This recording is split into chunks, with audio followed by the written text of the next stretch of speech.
So I've been using the Garmin inReach Mini 2 for about 5 months now, hundreds of miles of trail time. In this video, I'm going to share with you 7 things that you should know about the inReach Mini 2. Whether you already have it or whether you're considering buying it or maybe another satellite communicator, watch this video and you will hopefully gain some insights into what's important about this and what's maybe not so important. Now, before we get going, I just want to let you know that this is not a sponsored video. Garmin did not provide me with a tester. This is completely independent, and I depend on viewer support to keep this channel going and do independent, non-promoted posts like this. So if you want to help out, all you have to do is use my Amazon or REI links to buy anything from those places. I get a small percentage. You don't pay anything, so thank you for that.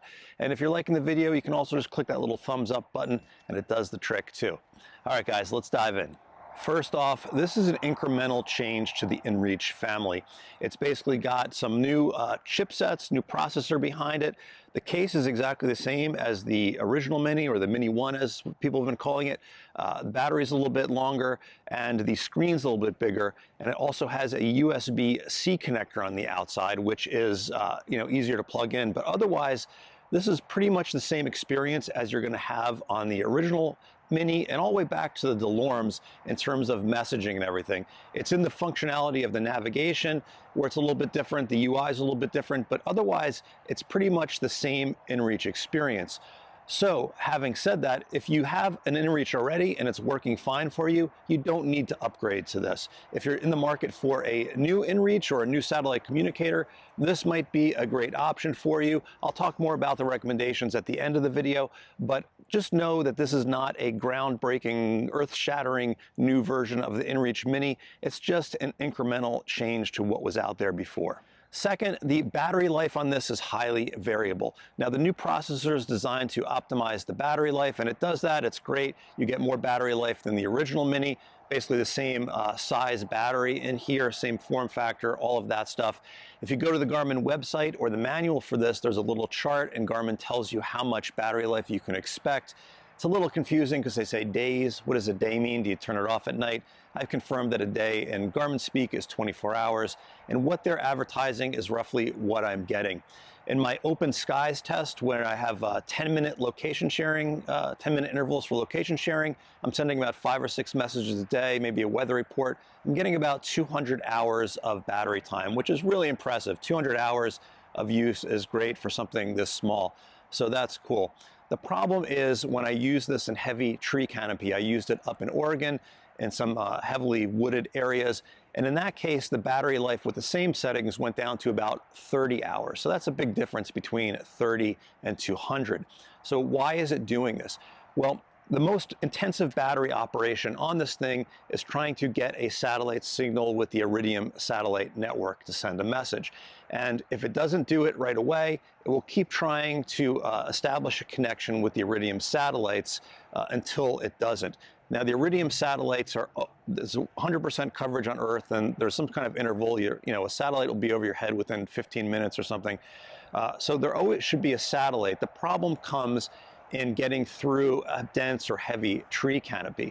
The signal frequency that's used on Iridium is designed to penetrate organic matter like that, but it doesn't always do it, right? If I had a leaf over this, it would probably go through pretty quickly, but with a bunch of tall, thick pine trees, it doesn't always work that way. So that burns the battery down. And by the way, if you have a cell phone, you don't turn your cellular connection off when you go into backcountry, it'll do the same thing. Your cell phone will burn down very quickly if it can't get a cell tower connection. So just to know, put it in airplane mode if you have a phone. But that's the dynamic there. That's the variability. There are things you can do, like I said, to maximize the battery. You can change some of the settings. You can tweak some of the settings. And if you really want this to last a long time, and if you really just want it for emergencies, which is the main function for this, right? Navigation I'll talk about in a second, but that's not really what this is about. This is about something happens, you need to signal SOS. If that's the case, if you just want to do it to send and receive some messages, and you turn it off when you're not using it and turn it on when you want to send messages or check for messages or get a weather report, then this will last for months. It'll last for a couple months with one battery charge, just turning it on and off once or twice a day to check for messages. So good to know. If you don't need the tracking, you can really get a lot of life out of this and basically just put it in your backpack and forget about it unless you have a SOS situation if you're hiking. Number 3, if I had to guess, I would say that this is a Garmin Instinct 2 chipset and an inReach Mini 2 body.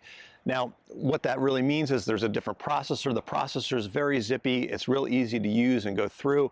They've set up the interface to be these widget glances, and if you have a newer Phoenix or Epix or Instinct, this will all look very familiar. It's exactly the same, which leads me to believe that it is the Instinct's processor and operating system. If you look at the Instinct and you look at these screens, it's almost identical. They probably took the Instinct 2 chipset, they turned some things off, they coupled it with the LORM Iridium chipset to send and receive, and they tied it into the battery, and they had a winner. So I think it's a very smart move if that's the case on Garmin's part.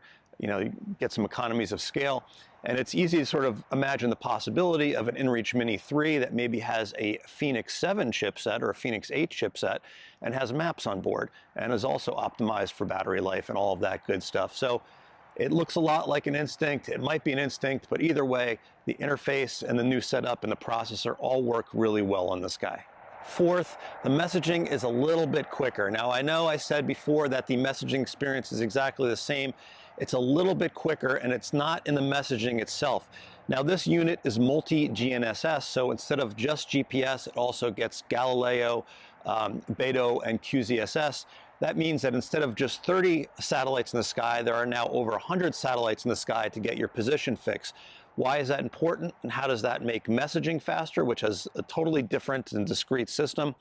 Well, when your inReach sends anything up to the satellite, it always includes a location. And in order to send a message to the satellite, it needs a location of where you are. So every time it sends, it has to get a location. The multi-GNSS basically has more signals to choose from. It allows this thing to lock onto a position much quicker than the Mini 1, and therefore eliminate that bottleneck on the device of getting the location before the send. So, it's an incremental thing. It's the messaging part, once it actually goes up to the satellite and comes back, is the same. But the part beforehand, where it gets your position before it sends, is quicker than the Mini 1. So the messaging is a little bit quicker. And likewise, if you're using it for navigation, your navigation should be a little bit more reliable because you have all of these different GNSS systems up there to get a fix. Fifth, this is not a great primary navigation device, but is a great backup navigation device. And I applaud Garmin for choosing the features on this that would help in a situation like an emergency where you want to just get out of where you are or go back to where you originally started your hike. So those are all good things. Specifically, they've added a sync with Garmin Explorer, so there's no more EarthMate. It's now Garmin Explorer, which ties into the whole outdoors ecosystem there. And they've also added courses and activities to this. Now, courses are kind of like routes if you're not familiar with them. I have a lot of videos on my site talking about what a course is, how to use it. Basically, it's a line, and you're either on the line or off the line. And you can look at the course image on this unit on the screen, which is a higher resolution screen.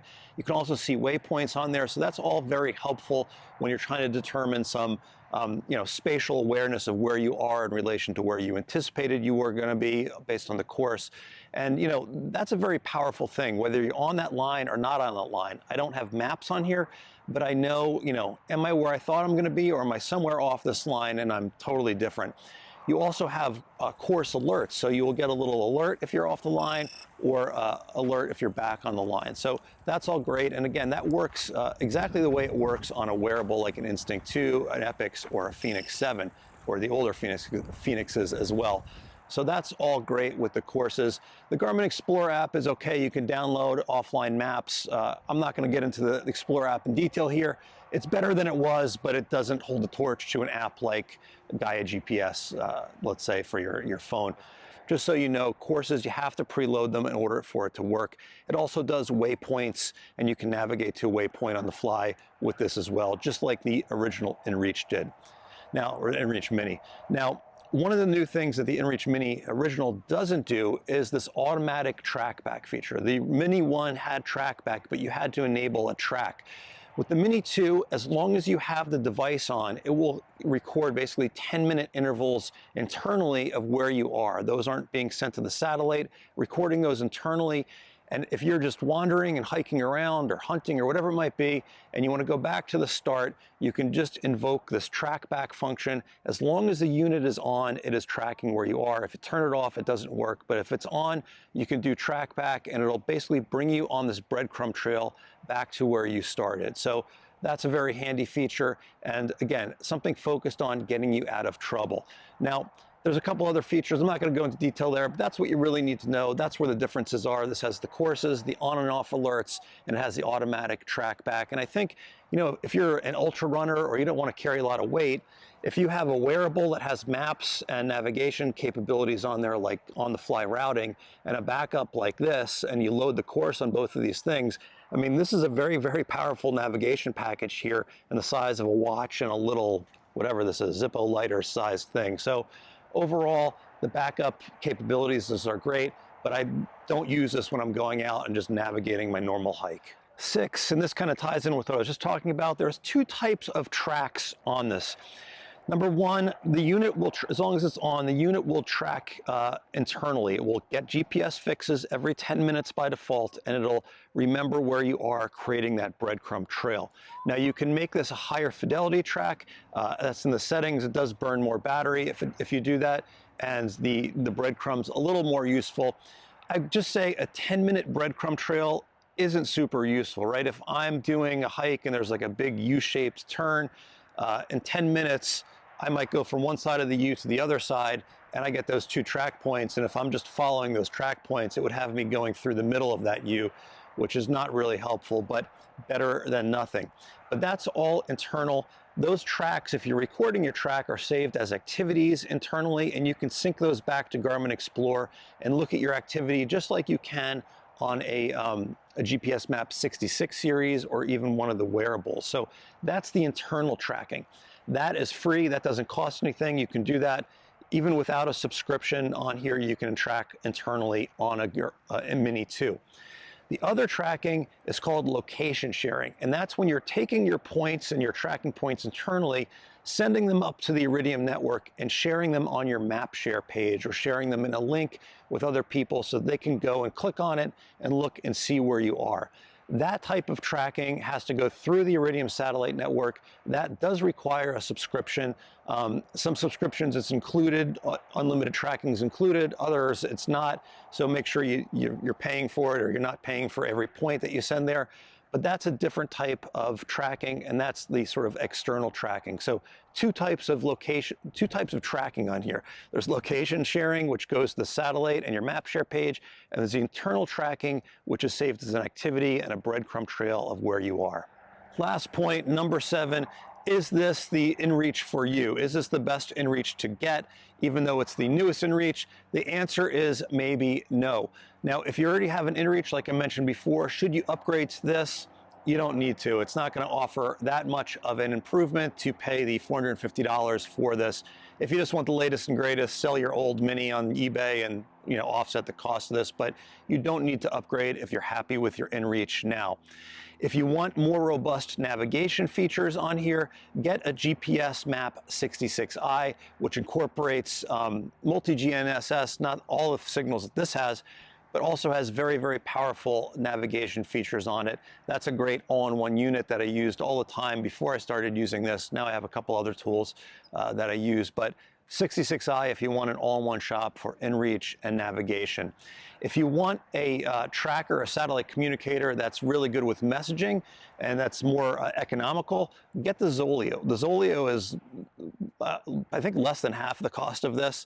The plans are a little bit more affordable, a little more reasonable than the plans on this. The tracking and location sharing is not as good, but the messaging is much better. With the ZOLEO, you get one phone number, one email where people can reach you, and it will automatically know whether you're in cell phone range or out of cell phone range. And if you're in cell phone range, it'll send a message over your cell phone network and not burn a text message, a satellite text message.